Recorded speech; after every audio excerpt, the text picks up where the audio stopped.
Okay, so today is July 1st, 2025. I've already sold the bike to Paco.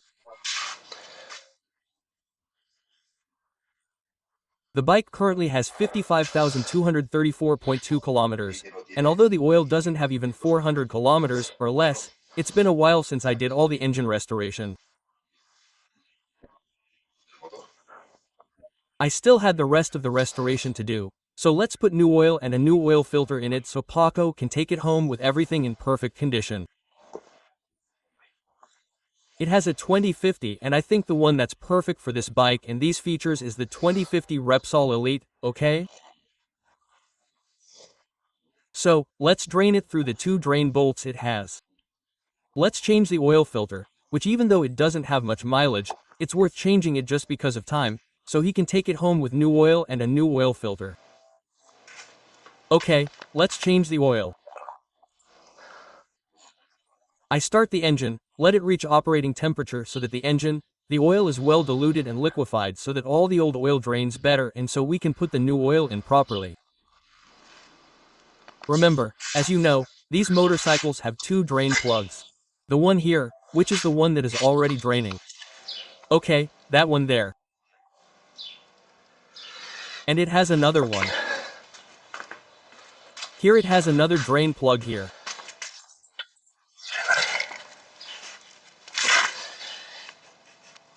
This one here, let's see if you can see it. I don't see it. Let's see. It's that hole there. It's the other one. Let's remove it. Okay, you see. And here it is draining on the other side. Very important, if you only drain it on one side, not all the oil comes out and in the end you won't be doing a good oil change. Now we are going to remove the oil filter here, because the oil filter also needs to be changed. Very important.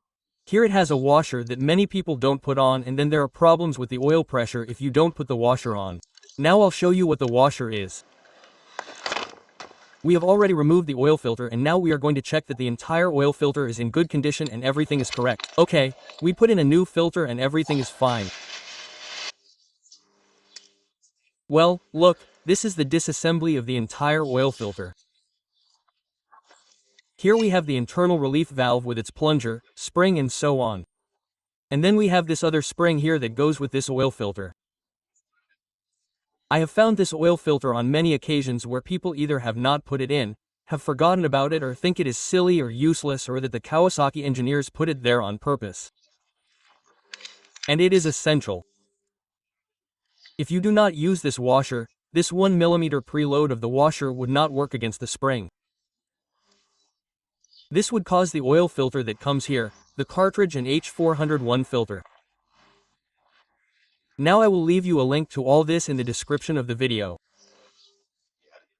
What it would do is that it would not tighten the oil filter well enough against the top and would have small oil leaks. What does that mean? That when the engine is very hot, the oil is very hot and at low revolutions, it loses a little pressure at idle. That is when the weakest part is most noticeable, that is, when it is at low revolutions and with very liquid oil. But, a little pressure on the oil and most likely it will come on at idle and the oil pressure light will flash. And people go crazy with this and start changing oil pumps, relief valves of the oil itself. Well, a move. And, in the end, on many occasions, or it is simply because the reading is bad, which could also be the bulb. But, what is essential is this washer. Do not forget to put the washer in. I have found in many cases that people have either forgotten it or lost it or have not seen it or it has come loose and then they have not put it in. This washer is essential, okay? And you'll avoid a lot of oil pressure problems, scares and hassles, okay? Well, once it's in place, let's get the new oil cartridge. Change this O-ring that also comes with the new oil filter. We put it in, tighten everything to torque. Now I'll tell you the tightening torques and it's ready to go on this bike that Paco is driving, okay? Everything is going to be perfect. And now we put in the new oil. And you have the HF401 oil filter and flow filter.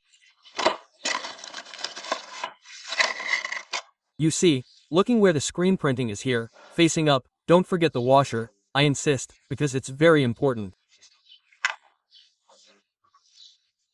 Okay, let's put a little oil here. Here, and we're also going to change that O-ring that comes, you see, in the box itself. The O-ring comes in, we put a new one in and oil it. And there's a second O-ring that corresponds here to the bottom. Here it is, here. Let's see if I can show it to you for a second. See, there's that O-ring. Well, that one also needs to be changed. For that, we have to take this out. Let's not lose the spring or the washer, very important, huh? Okay, now we're oiling. Now we're putting the washer in. Oh, sorry, the new O-ring down. I need both hands, because one hand is a bit complicated. Okay, and then we put the new large O-ring in. Okay, everything is now new, you see, with the silk screen up here. Then we put this little cover on and that's it. Now we can screw the oil filter back in place and put it in. Okay, now we have the new O-ring in place. Now we just have to tighten the oil filter on the bike. It's 20 and here I have the torque wrench. And the two oil drain bolts are 30. The drain bolts are 30 and the oil filter bolt is 20. So come on, put it in with the torque wrench. Okay, so there it is at 30. Okay, the other one is also at 30 and the oil, that is, the oil filter is at 20. This is tight, so we are going to fill it with 3.5 of special motorcycle oil. 4-stroke, Repsol 20W50.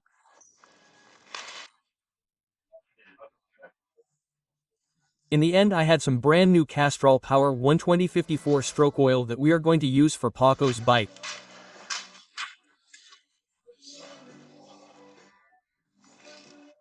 July 1st, 2025, 5543.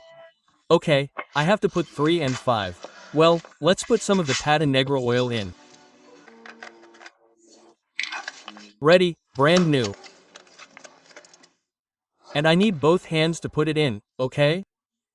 3L okay, so there we have it, you see, it's red, beautiful. It's a shame that on these bikes it quickly loses that red color and looks brown. Anyway, after 100 kilometers it looks brown, but hey, the oil is still good. Okay, now we have to start it so that the oil filter can suck up a little bit and we continue filling it until it reaches 3.5. Okay, now that we're finishing off the last of the last things to give the bike to Paco, I'm going to do the final wash of the cooling system. I bought this product, which is the best from Licky Moly. So you use about 2.5 liters for a bike. You add about a third of the product, shake it well, first with water, not with coolant. You put it in the bike, let the engine warm up until the electric fan trips a couple of times, operating temperature, empty it, rinse it, empty it, rinse it, empty it, rinse it until there's no soap left. And now we finally put the coolant in at 50% green. That's what we're going to do. So, I'm going to add a third and it's going to look like this. It's not like it came out of the factory. Look how it works. This is the second time I've turned on the electric fan to rinse off all the soap and cleaning product. It's spotless now. After the second time, absolutely no soap comes out. And now, when that water finishes coming out, no soap comes out. Doing it twice takes quite a while. It's an odd job, but this way the entire cooling system of the bike is perfectly clean, clean, clean. Okay? So now I'm going to add coolant because after the processes of heating it up, all the soap comes out, putting the hose through the circuit, a lot of pressure, all the soap comes out until there's no soap left.